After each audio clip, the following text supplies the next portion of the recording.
Cardano crashes to 5-year low. But here's the secret nobody sees. Cardano just crashed to its lowest price in 5 years. Charles Hoskinson himself is warning about a wave of failures coming to crypto.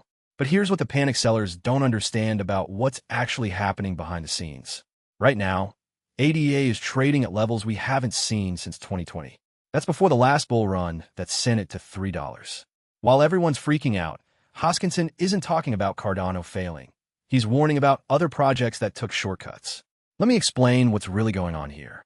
Cardano is part of something called ISO 20022.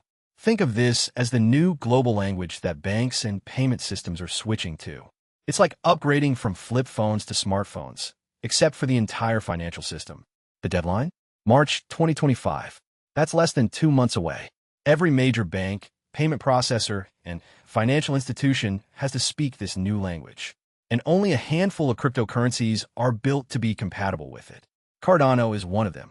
So is XRP, XLM, YLGO, HBR, and IOTA. These aren't just random altcoins. They're designed to work with a banking system that's about to go live globally.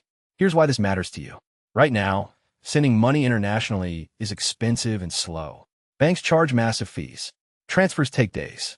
That's because different banks use different systems that don't talk to each other well. ISO 20022 fixes this.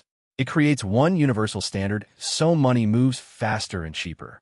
The cryptocurrencies built for this standard could become the bridges between traditional banks and the new financial system.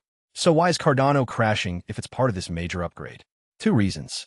First, the entire crypto market is in fear mode. Bitcoin broke down. Everything's bleeding. When Bitcoin sneezes, altcoins catch pneumonia. Second, Cardano has been slow to deliver. Really slow.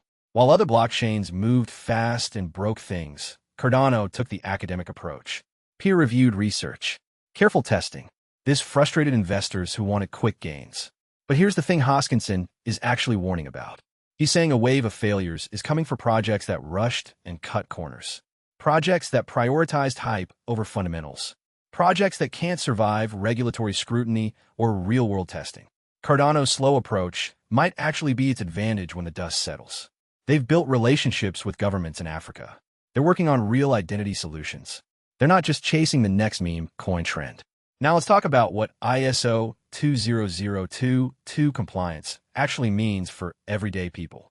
Imagine you work in the US but send money to family in another country. Right now you might pay $15 to $30 in fees and wait 3 to 5 days. With ISO 20022 networks running on blockchain technology, that same transfer could cost pennies and happen in seconds. That's real utility.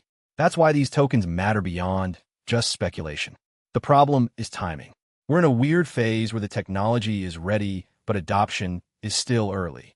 Banks are switching to ISO 20022, but they're not all using crypto bridges yet.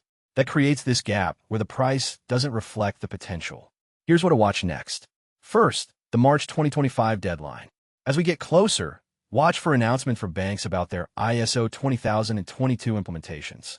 Second, watch Cardano's developer activity. Are they still building or giving up? Third, watch the Bitcoin price. If Bitcoin stabilizes and starts climbing again, altcoins like ADA typically follow with bigger percentage moves. A 5-year low also means there's more upside potential if sentiment shifts. The contrarian play here is simple. Everyone's panicking